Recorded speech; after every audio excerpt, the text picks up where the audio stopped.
జై భీమ్, జై భీమ్. కాపాడుకుందాం భారత రాజ్యాంగాన్ని, కాపాడుకుందాం భారత రాజ్యాంగాన్ని. వర్ధిల్లాలి భారత రాజ్యాంగం, వర్ధిల్లాలి భారత రాజ్యాంగం. ఫూలే అంబేద్కర్ల ఆలోచన విధానమే, ఫూలే అంబేద్కర్ల ఆలోచన విధానమే విజయవంతం చేద్దాం. ఏప్రిల్ 12న బుద్ధ విహారలో రాజ్యాంగ సదస్సును జయప్రదం చేద్దాం. ఏప్రిల్ 12న బుద్ధ విహార్లో రాజ్యాంగ సదస్సును కాపాడుకుందాం భారత రాజ్యాంగాన్ని. వర్ధిల్లాలి భారత రాజ్యాంగం. జై భీమ్, జై భీమ్. టీపీపీ డిపార్ట్మెంట్లో స్టీల్ ప్లాంట్లో పనిచేసి ఆఫీసర్ రిటైర్డ్ అయ్యారు. ఆయన ఒక పుస్తకాన్ని తయారు చేశారు. భారత రాజ్యాంగం విలువల్ని, అంబేద్కర్ రాసినటువంటి చరిత్రని మొత్తం అంతాను మనందరికీ కూడా ఇప్పుడు ప్రతి ఒక్కడు వచ్చిన మెడికల్ డ్యామేజ్ అంటారు కదా, అలాంటి అన్నీ కూడా రాజ్యాంగంలో పొందుపరిచిన బట్టే మనం అడుగుతున్నాం. లేదా అడిగే హక్కు లేదు మనం. అందుకని ఆ హక్కులన్నింటినీ కూడా పుస్తకంలో ఉంది. ఆ పుస్తక ఆవిష్కరణ తప్ప ఈ నెలలో ఉంది. అప్పుడు గారు దాని మీద మాట్లాడతారు. మాట్లాడినప్పుడు పుస్తకం ఆవిష్కారం ఎప్పుడైతే భౌతిక గారిలో ఓపెన్ చేస్తారు. దాని ముందు అందరికీ ఇలా తెలియజేయాలి రాజ్యాంగం గురించి అనేది ఆయన తాపత్రయం. ఒక 1000 పుస్తకాలు తయారు చేసి అందరికి ఇవ్వాలనేది, ప్రతి ఒక్కరికి ఇవ్వాలనేది అప్పలరాజు గారు మంచి ఆలోచనలు చేశారు. అందులో సిపిఆర్ నుంచి, పిహెచ్పి నుంచి, అన్ని చోట్ల నుంచి కూడా మన దగ్గర వచ్చిన్నారు. పార్మోసర్ గారి ఫ్రెండ్స్ కానీ, అలాగే మన మిత్రులు డాక్టర్ నుంచి వచ్చిన మిత్రులు కూడా ఉన్నారు. అందుకని ఈ రాజ్యాంగ విలువలు మనం అందరూ తెలుసుకోవాలి. ప్రతి ఒక్కరు కూడా ఎలా కూడా మాట్లాడుతున్నాం, గొడవలు తీసుకున్నామంటే రాజ్యాంగం కల్పించిన హక్కు ప్రతి ఒక్కరికి. భారత రాజ్యాంగం గురించి ప్రతి ఒక్కరు తెలుసుకుంటే ఇంకా ముందుకెళ్తుంది. ఇప్పుడున్న ప్రభుత్వం ఏమవుతుందంటే ఆ రాజ్యాంగాన్ని మార్చేయాలండి, రాజ్యాంగ విలువలన్నింటినీ మార్చేయాలని చెప్పి ట్రై చేస్తూ ఉంటారు. అయినప్పటికీ వాళ్ళ తరం కాదు. అయినప్పటికీ ఇంకా ఏదో రంగం మార్చేద్దామని ప్రయత్నం చేస్తున్నారు. కనుక డెఫినెట్గా తీసేయడానికి గవర్నమెంట్ మనకు క్రౌడెడ్ వస్తున్నాయి. మన డబ్బు ఎంత ఉందో తెలుసా? 9 లక్షల కోట్ల రూపాయలు ఉంది అక్కడ మూలుగుతుంది. దాని మీద వడ్డీ ఎంత అవుతుంది? 36,000 కోట్లు వస్తుంది. మనకు అందరికీ పూర్తి పెన్షన్ ఇచ్చేస్తే 16,000 కోట్లు అవుతుంది. అర్థమైందా? మన అందరికీ పూర్తి పెన్షన్ ఇస్తే 16,000 కోట్లు అవుతుంది. వడ్డీ 36,000 కోట్లు, అసలు 9 లక్షల కోట్లు. ఇవన్నీ కూడా దాంట్లో కొంత ఆ రాజ్యాంగాన్ని మార్చేయాలని చెప్పి ఏదైతే బీజేపీ కేంద్ర ప్రభుత్వం ఉందో అది చాలా పీస్ఫుల్ పడుతుంది. అది ఓపెన్గా స్టేట్మెంట్ ఇస్తుంది. మాకు 400 కోట్లు తీసుకొచ్చి మొత్తం కార్మిక హక్కుల్ని మొత్తం జమ చేసే హక్కు మొత్తం అన్నిటి కూడా చేస్తున్నారు. కాబట్టి రాజ్యాంగాన్ని ప్రతి ఒక్కరు కూడా ఆదాన్ని ఆపాలి. పొద్దున్న ఈ ప్లాంట్లో 2500 ఎకరాల్లో అది కంటైనర్ పెట్టుకుంటాడు. ఇవన్నీ కూడా అక్కడేమో మెటల్ స్టీల్ ప్లాంట్ తీసుకొచ్చి దీన్ని భూస్థాపన చేయడానికే మొత్తం పెద్ద కుట్ర జరుగుతుంది. ఈ ప్రభుత్వ రంగం మనం కాపాడుకోవాలనుకుంటే భారత రాజ్యాంగం ఉండాలి.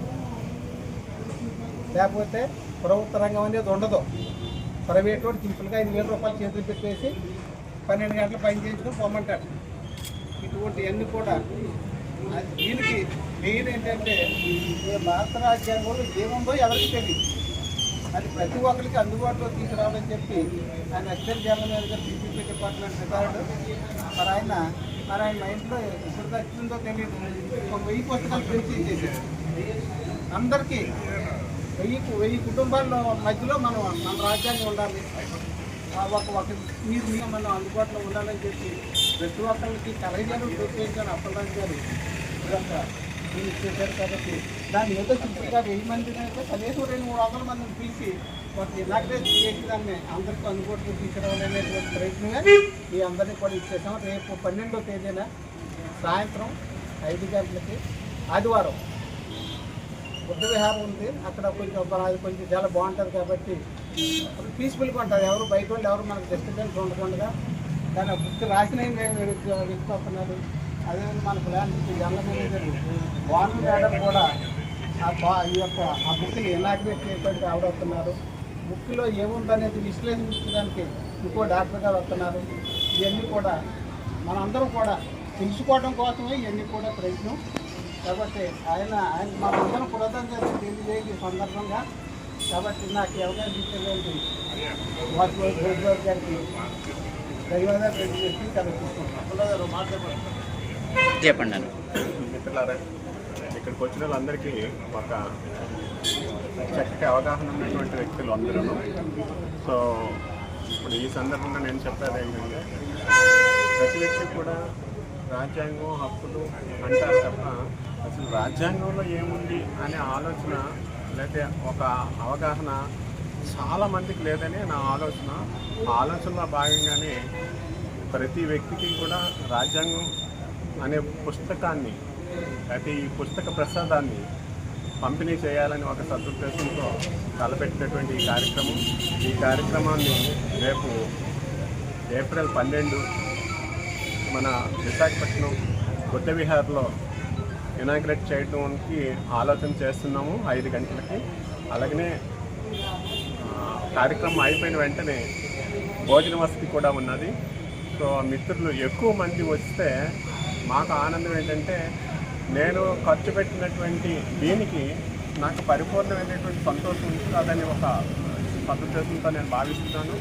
అట్లాగనే మీరందరూ వచ్చి మీరందరూ రావడమే నాకు పెద్ద గిఫ్ట్గా నేను భావిస్తున్నాను. అంతా మిత్రులందరూ కలిసి రావాల్సిందిగా నేను మరీ కోరుకుంటూ నాకు ఈ అవకాశం ఇచ్చినటువంటి పెద్ద ఓట్బాబు గారికి అలాగే బాలభాస్కర్ గారికి అందరికీ జైభీం. మరి ఏదైతే మరి అప్పలరాజు గారు మరి ఆయన మనసులో ఉన్నటువంటి ఆలోచనని మరి ఈ రాజ్యాంగము ఇప్పుడు ఏదైతే ప్రభుత్వాలు ఉన్నాయో ఈ రాజ్యాంగాన్ని మనుగడ లేకుండా చేయాలని ఒక దుర్మార్గమైన ఆలోచన చేసిన తరుణంలో మరి ఇంకో వచ్చినటువంటి మంచి ఆలోచన. మరి ఆయనకి అందరం కూడా మనం సహకరించాల్సిన అవసరం ఎంతైనా ఉంది. ఏంటంటే ఈ రాజ్యాంగం లేకపోతే మన భవిష్యత్తే ప్రశ్నార్థకంగా మారే పరిస్థితి ఉంది. ఈ రాజ్యాంగం కనుక లేకపోతే రేపు భవిష్యత్తు మన తరం అయిపోయింది. రేపు మన పిల్లల తరాలు మన పిల్లల తరాలు కూడా ఈ రాజ్యాంగం కనుక లేకపోతే మళ్ళీ పూర్వస్థితికి మనం వెళ్ళే పరిస్థితి ఉంటుంది. కాబట్టి మరి అందరికీ ఒక అవేర్నెస్ కలిగించాలన్న ఒక ఆశయంతో మరి అప్పలరాజు గారు మంచి ఒక కార్యక్రమాన్ని తీసుకుని ఆ బుక్ని ప్రింట్ చేయడం జరిగింది. మరి దానిలో భాగంగా మనందరం కూడా మరి ఏదైతే ఏప్రిల్ 12 ఆదివారం సాయంత్రం 5 గంటలకి మన స్టీల్ బుద్ధ విహార్లో మరి కార్యక్రమం తలపెట్టారు. కాబట్టి దీనికి మరి అందరం కూడా మన వంతుగా మనం బాధ్యతగా వచ్చి అక్కడ మన సంఘీభావాన్ని తెలిపి ఆ కార్యక్రమాన్ని జయప్రదం చేస్తారని మీ అందరికీ మనం చేస్తూ నాకు ఈ అవకాశం ఇచ్చినటువంటి అధ్యక్షుడు ఘోష్బాబు గారికి ధన్యవాదాలు. అందరికీ జయభీములు. ఈరోజు 12వ తారీఖున ఏప్రిల్ 12వ తారీఖున మన విశాఖపట్నం బుద్ధ విహార్లో ఈ రాజ్యాంగ బుక్ ప్రారంభించడానికి మరి మా పిలుపు మేరకు వచ్చిన మీరందరికీ పేరు జయభీములు. అయితే మనం ఉద్యోగాలు చేసాం కానీ రాజ్యాంగ బుక్ చదవలేము. మన ఉద్యోగం మన పని తప్ప ఎవరన్నా కూడా రాజ్యాంగం చదవలేరు. ఏదో ఎవరన్నా స్టేజ్ మీద ఎక్కి రాజ్యాంగం కొంచెం చెప్తామే తప్ప వింటామే తప్ప 100కి 10 మంది కూడా చదువు ఉండమన్నాం. అలాంటి తరుణములు ఈవేళ మరి అప్పలరాజు గారు 1000 బుక్కులు రాజ్యాంగ బుక్కులు ప్రసరించి ఫ్రీగా మీరు ఎవరో డబ్బులు అవసరం లేదు. అలాగే మీటింగ్ అని కూడా మీరు ఎవరు డబ్బులు అవసరం లేదు. మీరు జనాలు ఇస్తే చాలు. మీరు జనాభే మాకు ఆ రోజుని సంతోషకరమైన ఇది. ఆ రోజున రాజ్యాంగ సభ కింద ఏర్పాటు చేసాం బుద్ధ విహార్లో. మరి ఎందుకంటే ఈరోజు రాజ్యాంగం లేకపోతే ఈవేళ మనలో మన మధ్యలో పెట్టే చూశారు. ఈవేళ నేను బౌద్ధుని, నా తమ్ముడు క్రిస్టియన్. నేను బౌద్ధుని, నా తమ్ముడు క్రిస్టియన్. మరి క్రిస్టియన్ తీసుకెళ్ళి అక్కడ బీచ్లో పెడతా అన్నాడు. మరి పొద్దున అన్నదమ్ములు కాకపోతామా? అదర్ క్యాస్ట్లో ఉన్న క్రిస్టియన్స్ ఏమో వాళ్ళు అలాగే ఉంటున్నారు. మరి ఈ రోజుని ఎస్సీలో ఉన్న క్రిస్టియన్స్ మతం మారితే నువ్వు క్రిస్టియన్ కదా అంటారు. మరి మన అన్నదమ్ముడు కదండి. మన ఎస్సీ కదా అంటే ఇది ఒక కుట్ర. ఈ రాజ్యాంగంలో ఇచ్చిన హక్కులు బాబాసాహెబ్ అంబేద్కర్ ఏ మతమైనా ఈ దేశంలో నువ్వు బతకడం స్వేచ్ఛగా బతకడానికి ఏ మతమైనా తీసుకొచ్చాను బాబాసాహెబ్ అంబేద్కర్. ఈ మరి క్రైస్తవ మతం ఎందుకు వెళ్ళారు? హిందూ మతంలో గుళ్ళోకి రానోలేదు కాబట్టి క్రైస్తవ మతంలోకి వెళ్ళారు వేళ. ఇప్పుడు కూడా జరుగుతుంది. కొన్ని ఏరియాలో అయితే హిందూ గుళ్ళోకి రానివ్వట్లేదు. అలాంటప్పుడు ఏదో మతంలోకి వెళ్ళాలి, ఏదో దేవుడు కావాలి కాబట్టి ప్రత్యామ్నాయంగా క్రైస్తవ మతంలోకి వెళ్తాం మన వాళ్ళు. మరి వేళ దాన్ని కూడా నాశనం చేయాలని చూస్తున్నారు. బాబాసాహెబ్ అంబేద్కర్ ఇచ్చిన హక్కులు కూడా వేళ కాజేస్తుంది కేంద్ర ప్రభుత్వం. అది ఎందుకంటే మన రాజ్యాంగ విలువలు మనకు తెలియక. నేనేంటంటే రాజ్యాంగ విలువలు మనకు తెలియదు, రాజ్యాంగంలో ఏముందో మనకు తెలియదు. దయించి రాబోయే కాలంలో 12వ తారీఖున మీరందరూ మరి పుస్తక ఆవిష్కరణకి సభకి రావాలని కోరుకుంటూ, మీరే కాదు మీతోటి కొంతమందిని మనిషికి 2 ముగ్గురు బట్టి తీసుకుని వస్తారని నేను కోరుకుంటూ ఈ అవకాశం ఇచ్చి మీ అందరికీ పేరు పేరున జైబీము పొద్దు వందలు. Thank you. యాక్చువల్గా అసలు ఈ రాజ్యాంగం పుస్తకావిష్కరణకి అప్పలరాజు గారు నా క్లోజ్ ఫ్రెండ్, బ్యాచ్మేట్. ఆయన ఒక ట్రస్ట్, అమ్మ ట్రస్ట్ నడుపుతున్నారు వాళ్ళ అమ్మగారి పేరు మీద. సో ఆ ట్రస్ట్ నుంచి నేను దగ్గరగా గమనిస్తున్న వ్యక్తిగా నేను ఆయన్ని చాలా దగ్గర క్లోజ్ మానిటర్ చేస్తుంటాను. నాకు మంచి మిత్రుడు, ఫ్యామిలీ పరంగా కూడాను. ఇప్పుడు సమస్య ఏంటంటే ఆయనకి ఈ ఆలోచన రావడం చాలా మంచి పరిణామం. ముఖ్యంగా 1994లో నుంచి 2019 వరకు ఈ 25 ఏళ్లలో ఒక టార్గెట్ పెట్టుకున్నారు. ఈ మత విశ్వాసాలతో మూఢంగా ప్రయత్నంగా బతుకుతున్న ఆర్ఎస్ఎస్ కావచ్చు, బీజేపీ కావచ్చు, ఏదైనా. సో ఈ 25 ఏళ్ల ప్రస్థానంలో రాజ్యాంగాన్ని ప్రియాంబుల్ అంటే పీఠికలో ఉన్న సర్వసత్తాక గణతంత్ర భారతదేశం అన్న పదాన్ని జస్ట్ ఆ లైన్లో ఒక వర్డ్ తీసేస్తే మనం ఈ మాత్రం కూడా ఇక్కడ నిలబడడానికి అవకాశం ఉండదు, మాట్లాడడానికి ఇది లేదు, మన హక్కు ఇది అని చెప్పుకోవడానికి లేదు.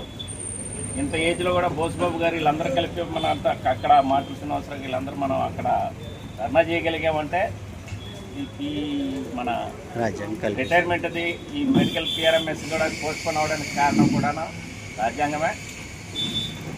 దీన్ని ఏం చేయాలో తోచని పరిస్థితుల్లో మేనేజ్మెంట్ దీన్ని వెనక్కి నెట్టడం నెడుతుంది. మనమైతే మనకు అంత ధైర్యంగా వెళ్ళలేకపోతున్నాం, కానీ దేర్ ఈజ్ అన్ యాక్ట్, దీని ద్వారా అటాక్ చేస్తారు అన్న ఉద్దేశంతో దీన్ని పోస్ట్పోన్ చేయడం జరిగింది మేనేజ్మెంట్. అది ఏ రూపు తీసుకుంటో తెలీదు. అంటే ప్రతి ఒక్క విషయానికి మన వేసే అడుగులో ప్రతి అడుగుకి కూడాను రాజ్యాంగ అవసరాలు చాలా తీవ్రంగా ఉన్నాయి. మనకి అసలేమి ఓనమాలు తెలియవు. కనీసం ఈ రూపాయలనైనా రిటైర్మెంట్ స్టేజ్లోనైనా మన హక్కులేంటో మనం తెలుసుకోగలిగితే రేపు కనీసం దారిలో నడవడానికి ఈ దారి మీది కాదురా అని చెప్తే మనకు కాదు. ఈ దారిని మీరు వెళ్ళాలంటే ఈ దారిని మీరు వెళ్ళాలి. డెడ్ బాడీని కూడా మన దారిలో నడుచుకున్న పరిస్థితులు లేని భారతదేశంలోకి నెట్టబడ్డాం మనం. దీని తీవ్రత చాలా తీవ్రంగా ఉంది. దీన్ని మనము అటాక్ చేయాలన్నా, దీన్ని ఎదుర్కోవాలన్నా ఖచ్చితంగా మనకు రాజ్యాంగం మీద పూర్తి అవగాహన ఉండాలి, పూర్తి పట్టు ఉండాలి.